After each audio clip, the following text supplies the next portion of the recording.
Soy Fabiola Erra, Julito, pero aquí les ofrecemos buena información. Vamos a pasar a temas laborales porque un fallo de la Sala Segunda dijo que una persona no se puede despedir al mes de regresar de una incapacidad. Sabemos que cuando regresa inmediatamente no se puede despedir, pero una persona llegó después de un cáncer y al mes la iban a despedir. Cuando la despiden, la sala dice no, pero también hay un fallo importante. Otra persona la despiden, presenta una prueba de embarazo y en ese momento la persona le dice, el patrono está despedido y la sala dice no, no la pueden despedir a pesar de que haya sido notificada del embarazo después del despido. Esto marca sin duda un hecho en la legislación costarricense y por eso está con nosotros la abogada especialista en trabajo María Marta Salazar. Muy buenos días, querida licenciada. Muy buenos días, Sergio, y buenos días a todas las personas que nos acompañan el día de hoy. Abordemos este tema. En primer lugar, nunca habíamos visto un fallo de la sala donde se pueda decir que un mes después una persona de regresar de una incapacidad se pueda despedir. Más bien ya habíamos visto casos así, lo único es que este caso en particular fue determinante porque ya se ha hablado de que los despidos después de que una persona regresa de una incapacidad se pueden ver como despidos discriminatorios. En este caso, la persona aún tenía cáncer, regresa de su incapacidad y la empresa incluso alega que hizo una reestructuración y da la prueba de que hizo la reestructuración. Lo que pasa es que no logra comprobar, y ahí es el punto medular, que bajo la reestructuración que se hizo, el puesto de esta trabajadora con cáncer se tuvo que eliminar.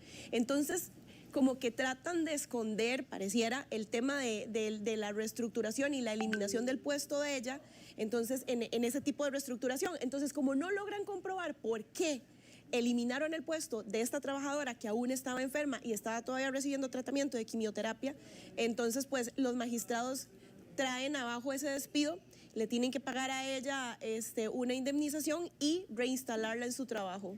Licenciada, siempre hay un miedo cuando la persona se incapacita de que la despiden cuando regrese. Obviamente a ningún patrón no le sirve tener a sus empleados o a sus funcionarios incapacitados. ¿Cómo se quita ese miedo y qué tanto protege la ley? Vamos a ver, evidentemente a los patronos no les funciona tener un trabajador que se esté incapacitando o que esté enfermo. Sin embargo, los patronos tienen que entender que las personas somos seres humanos y que nos vamos a enfermar y nos podemos enfermar. El problema acá es cuando el patrono se extralimita y entonces viene un trabajador, se reingresa a sus funciones y entonces el patrono dice, yo lo voy a despedir para que no se vuelva a incapacitar porque capaz si otra vez agarra una incapacidad de un mes o de 3 meses, etcétera.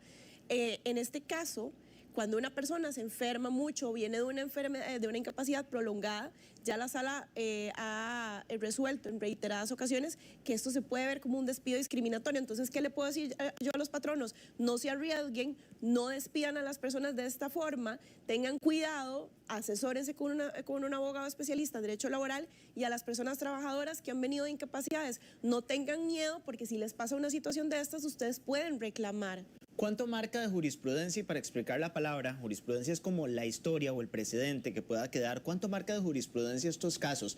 ¿Será que si yo llego y me incapacito, tengo una enfermedad, que ojalá que no, pero si tengo una enfermedad, me incapacito y llego al mes y me despiden, ya no lo pueden hacer según este fallo de la Sala Segunda? Es que no va a haber un número mágico, Sergio, sino que más bien se tiene que analizar el caso en particular. Le pongo un ejemplo, este también es un caso histórico. Hay un trabajador que tiene una incapacidad, pierde la movilidad de un brazo y cuando regresa a la empresa, después de la incapacidad, no hay ningún puesto en el que se pueda reubicar a la persona.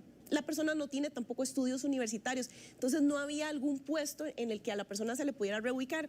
Esta persona alegó discriminación, sin embargo, en este caso más bien la Sala Segunda resuelve que no hay discriminación porque a la persona se le trató de reubicar en un puesto, pero no había ningún puesto que pudiera desempeñar, aunque tuviera esa discapacidad en el brazo. Entonces va a depender muchísimo de la situación en particular y de las condiciones en las cuales se puede o no dar un despido.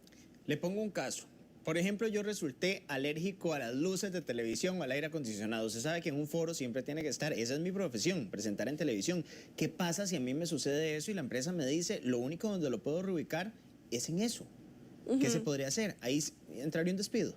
Perfectamente ha pasado en muchas ocasiones que una persona simplemente tiene alguna enfermedad o presenta algún problema por el cual no puede desempeñar esas funciones para las cuales fue contratado.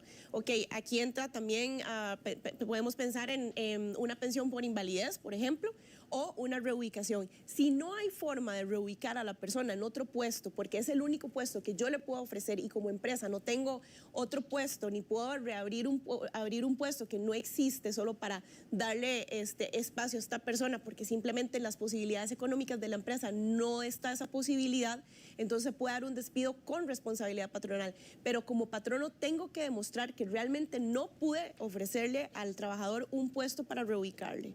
Ahora veamos el otro caso. Una mujer presenta su prueba de embarazo donde la despiden. Inmediatamente dice, me despidieron, pero presenta una prueba positiva. En este caso, el jefe, el patrono puede decir, pero yo no sabía que estaba embarazada y me lo presenta apenas termina. ¿Por qué la sala falla a favor de ella? Este es un caso que justamente genera opiniones encontradas, porque por supuesto que cualquier persona desde cierto punto de vista podría pensar, ¿cómo es posible que este caso es una trabajadora que está embarazada, el patrono no lo sabe, el día del despido, porque la va a despedir por ausencias injustificadas y llegadas tardías, ella misma le dice, es que estoy embarazada, o sea, la despiden y de repente le dice, estoy embarazada. Entonces cualquier persona diría, bueno, esta trabajadora escondió su estado de embarazo y lo dice hasta el momento del despido. Entonces, en este caso, a los días, parece que fue que la trabajadora ya le envía la prueba de embarazo positiva al patrono. Sin embargo, la sala, ante la duda, lo que dice es que el patrono, cuando le dan esa comunicación del embarazo, tiene que retrotraer el tema del despido y decir, bueno, listo, no vamos a despedir a esta persona embarazada, pero usted sí me tiene que presentar la prueba. Y si cometió una falta grave de ausencias o llegadas tardías, tengo que abrir un procedimiento en el Ministerio de Trabajo para que me autorice el despido. Ya casi le voy a tocar el tema del Ministerio de Trabajo, pero ¿qué pasa si la persona la despiden y llega y presenta de pronto un dictamen donde dice que tiene ansiedad, que tiene depresión, que tiene cáncer, que tiene diabetes, padecimientos que el patrono no sabía, pero está la carta de despido? ¿Esto va a marcar un precedente? Depende del padecimiento que tenga y si tiene relación con el tema del despido. Eso habría que evaluarlo en cada caso en particular. ¿Y eso aunque le paguen todo, aunque el despido sea con responsabilidad laboral? Es que si es un despido, por ejemplo, porque una persona se enferma mucho, insisto, qué sé yo, que la persona tiene diabetes y entonces de repente se siente mal en el trabajo, no sabía que tenía diabetes, entonces el patrono más bien se genera una confusión porque cree que es que la persona no quiere trabajar porque a cada rato simula que se descompone o que se siente mal, pero en realidad es que sí está enferma y a lo último entonces presenta un dictamen y que por eso es que se estaba sintiendo mal porque se le bajaba el azúcar, etcétera. Entonces, por poner un caso hipotético, ahí yo podría alegar que fue un despido discriminatorio y el juez podría darme la razón, podría ser que no, depende de cómo yo plantee el caso. ¿Hasta dónde yo puedo alegar que la sobrecarga de funciones están provocando que me despidan, que yo no di la talla con una sobrecarga de funciones y que se pueda fallar a mi favor, que yo demuestre eso? Eso es muy importante irlo determinando conforme se va dando la relación laboral. Ejemplo, si a mí a partir de hoy me empiezan a decir que yo tengo que desempeñar una sobrecarga de funciones, ¿qué es lo importante que yo tengo que hacer? Confeccionar pruebas. ¿Cómo? Documentarlo. Exactamente. Le mando un correo al patrono, lo dejo documentado por medio de WhatsApp. Lo ideal sería por correo electrónico, pero yo sé que hay muchos que no trabajan por medio de correo. Entonces, decirle al patrón, ok, a partir de esta fecha, entonces voy a desempeñar tales y tales funciones que no están dentro de mi manual de puesto, sin embargo, lo voy a hacer. Entonces, ahí usted va confeccionando prueba.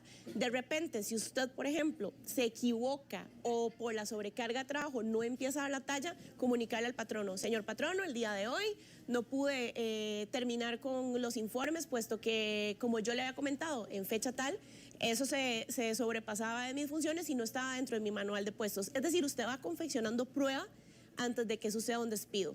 María Marta, ya para ir finalizando, pero seamos sinceros, muchas veces a la gente le da miedo decirle eso al patrón o documentar las cosas. Las dos preguntas que tengo para finalizar, ¿hasta dónde puedo documentar, por ejemplo, pruebas de WhatsApp? Y la otra es hasta dónde me va a generar más bien conflicto decirle eso al patrón, no estoy documentando. Es como ponerlo en aviso. Por supuesto que muchísimos patronos van a sentir que la persona está confeccionando prueba y que eventualmente podría interponer una demanda. Pero entonces ahí es donde es muy importante que las personas acudan directamente a un abogado para que entonces determinen una estrategia para el momento en el que vayan a interponer una demanda, porque sí puede pasar que cuando a una persona la sobrecargan de funciones, o puede ser acoso o deberían incluso pagarle un recargo. ¿Y los pantallazos de WhatsApp, hasta dónde sirven los pantallacitos de celular? Estarle tomando fotos al jefe que me envía a las 8 de la noche un mensaje cuando estoy fuera de hora laboral. Por supuesto que eso funciona, las pruebas de WhatsApp funcionan, y un tip que les voy a dar de oro es cuando tengan esas pruebas de WhatsApp, guárdenlas no solo en el celular, sino guárdenlas en el correo electrónico, en la computadora, porque los celulares se pierden, se dañan, se los roban y en muchos casos no se han podido llevar a cabo porque esa prueba se perdió. Ese es nuestro tema la próxima semana y ¿le parece si tocamos también cuando se alteran esas pruebas? Yo encantada. Licenciada, ¿conoce a alguien que tenga pie plano? Yo tuve pie plano. Bueno, el pie plano se puede corregir, pero eso sí, hay que tomarlo del lado de los especialistas. Por eso, mi querida Paula Brenes, que tengo rato de no darle un pase, mi querida Pau, usted tiene este tema